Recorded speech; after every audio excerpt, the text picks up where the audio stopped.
আসসালামু আলাইকুম। প্রিয় দর্শক, অন্য মঞ্চের আলোচনায় আমাদের আজকের অতিথি, আপনাকে আমাদের এই অনুষ্ঠানে স্বাগত জানাচ্ছি। দর্শক, সাজ্জাদ কাদিরের শুভেচ্ছা নিন। এই মুহূর্তে আপনাদের সামনে কথা বলতে এসে আওয়ামী লীগ নিষিদ্ধ খেলায় কি বিএনপি? আবার এই মুহূর্তে তারেক রহমানের কয়েক মাস আগে বিবিসিতে একটা ইন্টারভিউয়ের কথা মনে পড়ে যাচ্ছে, যে তিনি বিবিসির ইন্টারভিউয়ে যে কথাটি বলেছিলেন, হুবহু আমি না বললেও এটার সারমর্মটা এমন যে তিনি তখন লন্ডন থেকেই বিবিসিতে এই সাক্ষাৎকারটি দিয়েছিলেন। সেখানে বলেছিলেন, আমি দেশে আজ থেকে 17 বছর আগে যে বাড়ি রেখে এসেছি সেই বাড়ি নেই, যে ছোট ভাইকে রেখে এসেছিলাম সেই ছোট ভাই পৃথিবী থেকে বিদায় নিয়েছেন, যে সুস্থ মাকে রেখে এসেছিলাম দেশে সেই মা অসুস্থ, তিনি তখন বেগম খালেদা জিয়া বেঁচে ছিলেন। আজকে এগুলো কিছুই নেই। বেশ আবেগের কথা বলেছিলেন তারেক রহমান, ইমোশনের কথা বলেছিলেন তারেক রহমান। আজ থেকে প্রায় 1.5 যুগ আগে তারেক রহমানের যে পরিণতি হয়েছিল, দেশ ছাড়া হতে হয়েছিল, এই যে তারেক রহমান যে আবেগের কথাগুলো বললেন, তারেক রহমানকে দেশ ছাড়া হতে হয়েছিল কেন? সব কি ষড়যন্ত্র? তার কি রাজনীতিতে কোনো ভুল ছিল না? তিনি যদি মনে করেন, বা তারা যদি মনে করেন যে রাজনীতিতে কোনো ভুল ছিল না, ষড়যন্ত্রের মাধ্যমে তাকে বিদেশে যেতে বাধ্য করা হয়েছিল, নির্বাসিত লাইফ বেছে নিতে বাধ্য হয়েছিল, তাহলে সেটি তাদের ব্যাপার। কিন্তু যদি মনে করেন যে আমার ভুল ছিল, আমি ভুল করেছিলাম, ভুল থেকে আমি শিক্ষা নেব, তারেক রহমান যদি সেখান থেকে শিক্ষা নিয়ে বর্তমান রাজনীতিতে সেটি ইমপ্লিমেন্ট করেন, এখনো সময় শেষ হয়ে যায়নি, তাহলে আখেরে তার ভালো হবে, বাংলাদেশের রাজনীতিতে তার স্থায়ী আসন হতে পারত। কিন্তু আসলে কি ঘটছে? আসলে কি তিনি কি শুদ্ধ হতে পেরেছেন? তিনি কি সেই ভুলগুলো থেকে শিক্ষা নিতে পারছেন? প্রশ্ন আসছে যে আজকে রাজনীতিতে, আজকে আমরা যেদিন কথা বলছি সেদিন রাজনীতিতে একটা খবরে বেশ তোলপাড়।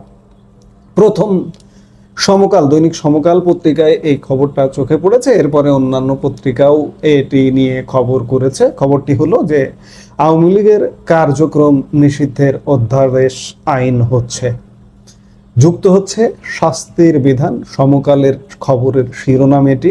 আপনারা খবরটি যদিও দেখেছেন, কিন্তু এটি অনেকে হয়তো বুঝতে পারছেন না এটা কি আসলে। আমরা একটু খবরটা দেখব, তারপরে একটু কথা বলি। খবরে বলা হচ্ছে যে আওয়ামী লীগের কার্যক্রম নিষিদ্ধ করে অন্তর্বর্তী সরকারের জারি করা সন্ত্রাস বিরোধী অধ্যাদেশকে আইনে রূপান্তর করতে যাচ্ছে বিএনপি সরকার।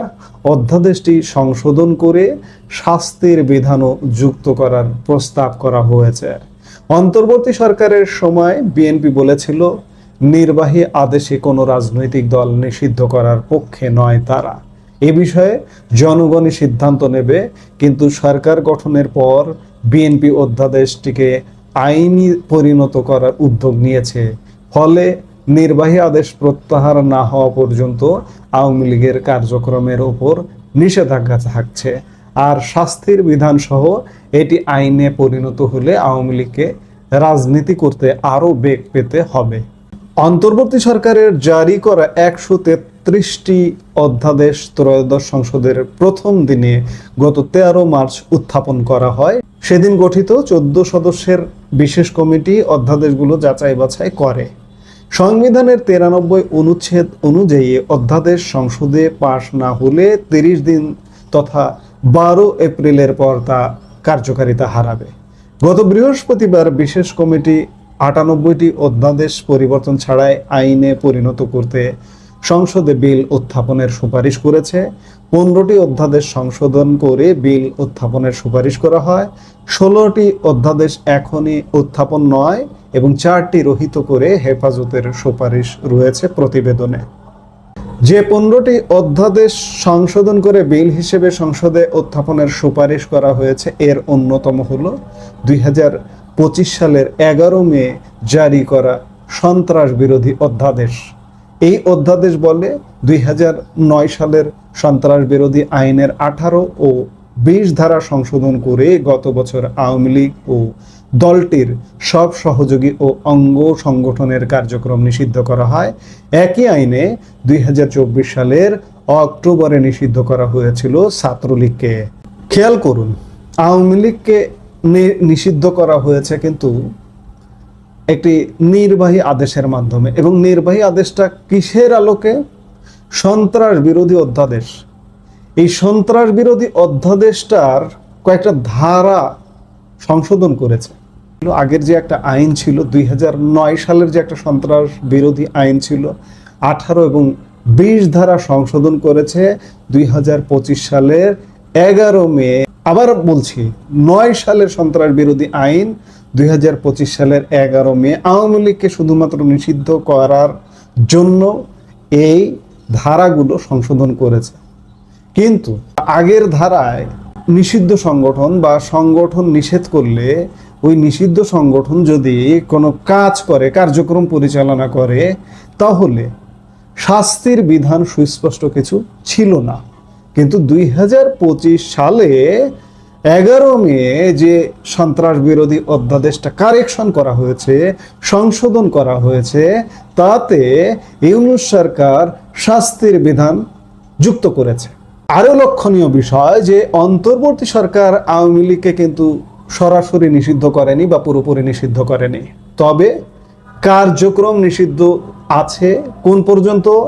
আন্তর্জাতিক অপরাধ ট্রাইব্যুনালে যতক্ষণ বিচার শেষ না হবে ততক্ষণ পর্যন্ত কার্যক্রম স্থগিত। স্থগিত আর নিষিদ্ধ দুটো কিন্তু দু জিনিস। স্থগিত রয়েছে কার্যক্রম, এবং কার্যক্রম স্থগিত থাকায় অধ্যাদেশের 20 ধারা অনুযায়ী আওয়ামী লীগ মিছিল, সভা সমাবেশ করতে পারবে না, দলটির কার্যালয় বন্ধ থাকবে, ব্যাংক হিসাব জব্দ থাকবে, পোস্টার ব্যানার প্রচার করতে পারবে না, সংবাদ বিজ্ঞপ্তি দিতে পারবে না, গণমাধ্যম ও সামাজিক মাধ্যমে তা প্রকাশ করা যাবে না, এবং সংবাদ সম্মেলন করতে পারবে না দলটি। এই যে এই নিষেধাজ্ঞা, এগুলোর জন্য ইউনূস সরকার যে সন্ত্রাস বিরোধী আইনটা কারেকশন করেছিল, 2009-এর যে সন্ত্রাস বিরোধী আইন, সেটা কারেকশন করেছিল। সেই কারেকশন আইনে কি বলা হয়েছে? নিষিদ্ধ সংগঠন এসব কার্যক্রম পরিচালনা করলে 4 থেকে 14 বছর কারাদণ্ড হতে পারে। নিষিদ্ধ সংগঠন সভা সমাবেশ করলে কি শাস্তি হবে সে ব্যাপারে সুস্পষ্ট কোনো বিধান ছিল না। ফলে এই সন্ত্রাস বিরোধী আইনটি যদি সংসদে পাশ হয়, তাহলে এই যে কারেকশন করা যে আইন, এই কারেকশন করা আইনের ফলে এখানে শাস্তির বিধান যুক্ত হচ্ছে। আওয়ামী লীগ আসলে নিষিদ্ধ হয়েছে তো নির্বাহী আদেশে। নির্বাহী আদেশ যদি আজকে উঠে যায়, আজ থেকে আওয়ামী লীগ কার্যক্রম শুরু করতে পারবে। এর অর্থ এই নয়, এই খবর এবং সবকিছু মিলে একটা বিভ্রান্তি ছড়িয়ে গেছে। আমার ধারণা, আমি যেটি মনে করছি, যে অধ্যাদেশ জারি করে আওয়ামী লীগের নিষেধ করা হচ্ছে বা নিষেধাজ্ঞা জারি করা হচ্ছে, বা আওয়ামী লীগের নিষেধাজ্ঞাটা জারি হয়েছে অধ্যাদেশ জারি করে। অধ্যাদেশ জারি করে তো নিষেধাজ্ঞা হয়নি। সন্ত্রাস বিরোধী আইনের অধীনে একটি নির্বাহী আদেশে আওয়ামী লীগের নিষেধাজ্ঞা আরোপিত হয়েছে। সন্ত্রাস বিরোধী আইনটা, আবারও বলছি, রিপিট করছি, 2009-এর সন্ত্রাস বিরোধী আইনটা একটু সহজ ছিল, 25-এ এটাকে আরো কঠিন করে ফেলানো হয়েছে। এখানে শাস্তির বিধান যুক্ত করা হয়েছে। অর্থাৎ এই সন্ত্রাস বিরোধী আইনটা যদি সংসদে পাশ হয় এবং শাস্তির বিধান সহ যদি পাশ হয়, তাহলে আওয়ামী লীগের কার্যক্রম করলে 4 থেকে 14 বছরের সাজা হতে পারে। সংবাদের সারমর্ম কিন্তু আমি এটাই বুঝছি। বিভ্রান্ত হবেন না যে আওয়ামী লীগকে নিষেধ করার জন্য অধ্যাদেশ জারি করা হয়েছিল, অধ্যাদেশ জারি করা হয়নি।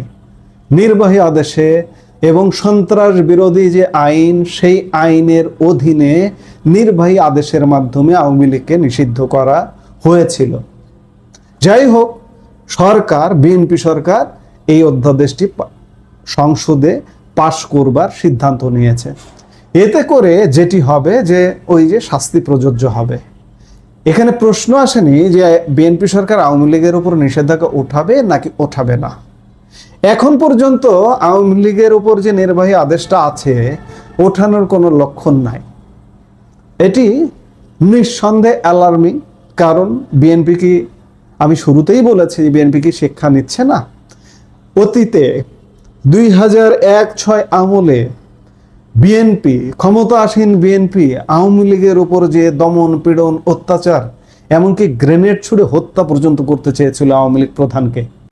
বিএনপি সরকারের আমলে যেহেতু বিএনপি একটা রাজনৈতিক দলকে নিরাপত্তা দিতে পারেনি, সেই সময়ের সরকারের তো এই দায়টা আছে নাকি?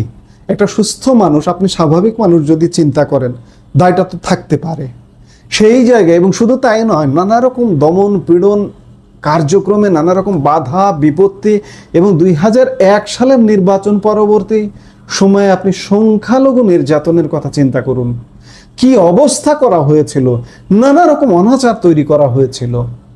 এসব নানা কারণে দমন পীড়ন, গ্রেনেড হামলা করে মেরে ফেলা ইত্যাদি নানা কারণে আওয়ামী লীগ স্বাভাবিকভাবে ক্ষুব্ধ হয়েছিল। পরবর্তীতে যখন 2009 সালে আওয়ামী লীগ ক্ষমতায় এলো, তখন আওয়ামী লীগ কিন্তু আর বিএনপিকে ছাড় দেয়নি। বিএনপিকে রাজনীতি করবার সুযোগ দিয়েছে, রাজনৈতিক স্পেস দিয়েছে, কিন্তু দমন পীড়নের জায়গায় কিন্তু ছাড়েনি। মামলা করেছে। এই গর্তটা কে খুঁড়েছিল?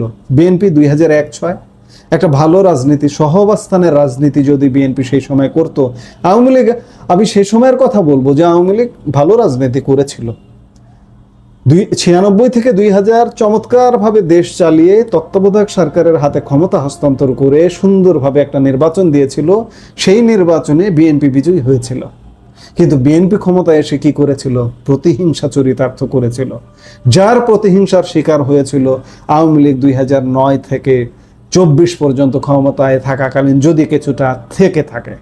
কিন্তু আজকে বিএনপি ভুলে গেছে 2001-06 প্রতিহিংসা করেছে। আজকে এই যে 9 থেকে 24 পর্যন্ত দেড় যুগের বেশি সময় বিএনপি কি করুণ অবস্থায় ছিল, বিএনপি কি এগুলো ভুলে গেছে? এই করুণ অবস্থাগুলো থেকেও তো একটা রাজনৈতিক সহাবস্থানের শিক্ষা নেওয়া উচিত। তারেক রহমান, আপনি হয়তো ভুল করছেন। আওয়ামী লীগ নিয়ে যদি আপনি খেলেন বা খেলতে যান, হয়তো আগুন নিয়ে খেলা হবে, কারণ দেশে প্রচন্ড সমস্যা। এই সমস্যার মধ্যে আপনি কিভাবে টিকে থাকতে পারবেন, সেটি একটা বড় চিন্তার বিষয়। সেই জায়গায় আপনার প্রধান প্রতিপক্ষ বা প্রধান প্রতিদ্বন্দ্বী রাজনৈতিক দল হওয়া উচিত স্বাভাবিক নিয়মে আওয়ামী লীগ। প্রতিপক্ষ বা প্রতিদ্বন্দ্বীর সাথে প্রতিদ্বন্দ্বিতা হতে পারে, প্রতিহিংসা হতে পারে না। জামাত জোট আপনার প্রতিপক্ষ নয়। আপনি প্রতিদ্বন্দ্বীদের সাথে যৌক্তিক প্রতিদ্বন্দ্বিতা করুন, কিন্তু প্রতিহিংসা চরিতার্থ করতে হলে সেটি কিন্তু ভয়ঙ্কর পরিণত হবে। আওয়ামী লীগ ফিরবে। আপনি যেভাবেই বলুন না কেন, আওয়ামী লীগকে আপনি বাধা দিয়ে রাখতে পারবেন না। আওয়ামী লীগকে এই বাংলাদেশের মাটি মানুষ ফেরাবে। আর বাংলাদেশের কথা কি বলতে হয়, এখানে সেনাবাহিনীর একটা হস্তক্ষেপ সব সময় থাকে। স্বাধীনতার পর থেকে 75 থেকে শুরু করে আজ পর্যন্ত ক্ষমতার পট পরিবর্তন হয়েছে সেনাবাহিনীর ছত্র ছায়ায়। আজকে তারেক রহমান, আপনি ক্ষমতায় আছেন, আজকে সেনাবাহিনী যদি আপনার সমর্থনে এতটুকু না থাকে, অনেক সেনা শাসকও পতন ঘটতে সেনা শাসকেরও পতন ঘটতে বাধ্য হয়েছিল সেনার সমর্থন উঠে যাওয়ায়। এরশাদের কথা চিন্তা করুন, 90-এর সেনার সমর্থন একটা পর্যায়ে, তিনি সেনা গোত্রীয় মানুষ, কিন্তু তার উপর থেকে শীর্ষ সেনা কর্মকর্তারা সমর্থন উঠিয়ে নিয়েছিল, যার কারণে 90 এরশাদের পতন হয়েছিল। তারেক রহমান, আজকে যদি সেনা সমর্থন আপনার প্রতি এতটুকু না থাকে, আপনার কিন্তু পতন হবে। কিন্তু পতন পরবর্তী পর্যায়ে কি হবে? আপনি যদি সহাবস্থানের রাজনীতি না করেন, তাহলে কিন্তু ভয়ঙ্কর পরিণতি হবে। আমরা চাই না কারো ভয়ঙ্কর পরিণতি হোক, সবাই একটা সুস্থ রাজনীতি করুক, সেটি প্রত্যাশা। তারেক রহমান, আপনার শুভবুদ্ধির উদয় হোক, আমরা সেটাই প্রত্যাশা করি। আপনি নিশ্চয়ই জেনে বুঝে সঠিক সিদ্ধান্ত নেবেন।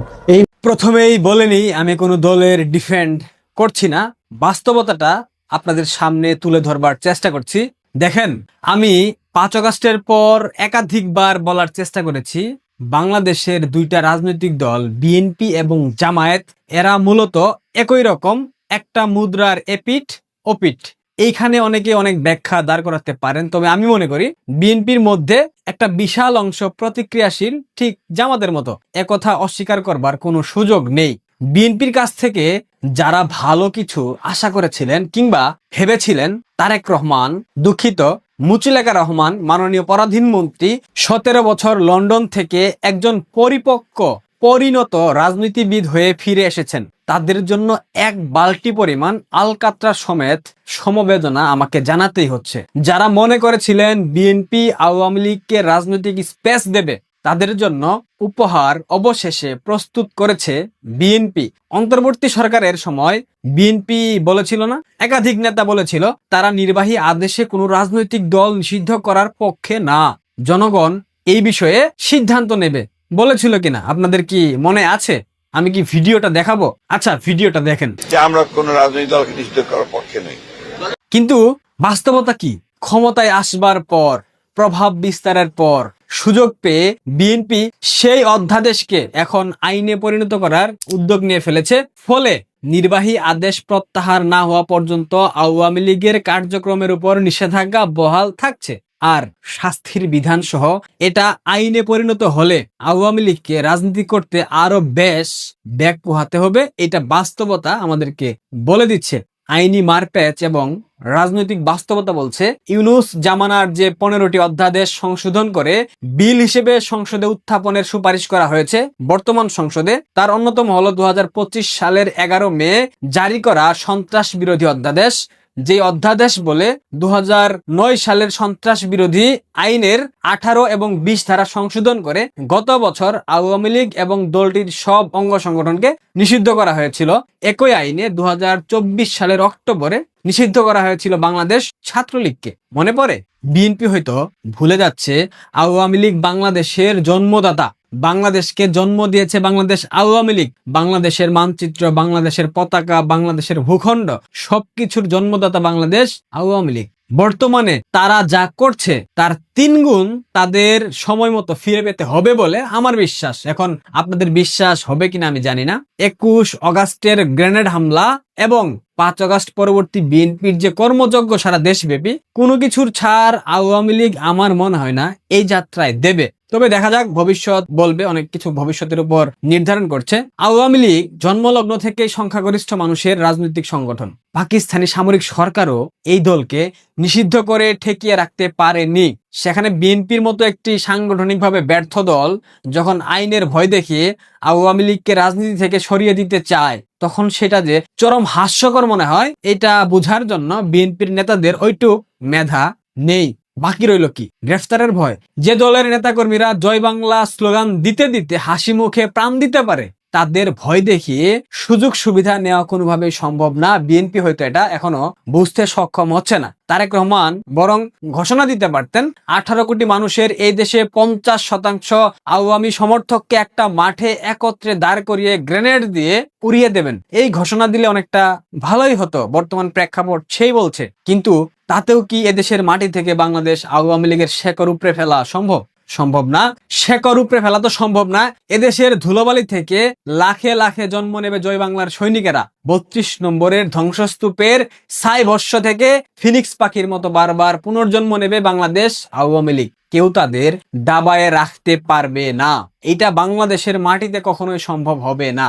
বিএনপি সরকারের এই ধরনের পদক্ষেপ তাদের ভবিষ্যতের সব দুয়ার বন্ধ করে দিচ্ছে এবং একই সাথে বাংলাদেশে বাকশাল পাকাপুক্ত এবং প্রতিষ্ঠিত করবার একটা পথ তৈরি করে দিচ্ছে খোদ তারেক রহমান এবং তার রাজনৈতিক সংগঠন বিএনপি। এর জন্য বিএনপিকে অবশ্যই ধন্যবাদ জানাতে হয়। কি বলেন? ধন্যবাদ দেবেন নাকি? বাংলাদেশে রাজনীতি এখন অনেক আপগ্রেড হয়ে গেছে, কিন্তু বিএনপি সেটা বুঝতে পারছে না। আগে ছিল মতাদর্শের লড়াই, এখন সরাসরি তুমি না হয় আমি এই লড়াই। বিএনপির ভাবসাব দেখে মনে হচ্ছে দেশ চালানোর পরে দেখবো, আগে বিরোধী দলকে আনইনস্টল করে ফেলি, সেই অ্যাপসটাকে আনইনস্টল করে দেই। কিন্তু তারা ভুলে গেছে এটা বাংলাদেশ নামক রাষ্ট্র। যদি আপনি সেটাকে স্মার্টফোন মনে করেন, সেক্ষেত্রে স্মার্টফোনে যে অফিসিয়াল অ্যাপগুলো থাকে, যেটা ফোনের সাথে ইনস্টল করা থাকে, চাইলে আনইনস্টল করা যায় না। আওয়ামী লীগ বাংলাদেশ নামক স্মার্টফোনের সেই অ্যাপস চাইলেই সেটাকে আনইনস্টল করা পসিবল না। ইতিহাস বলে একটা জিনিস আছে।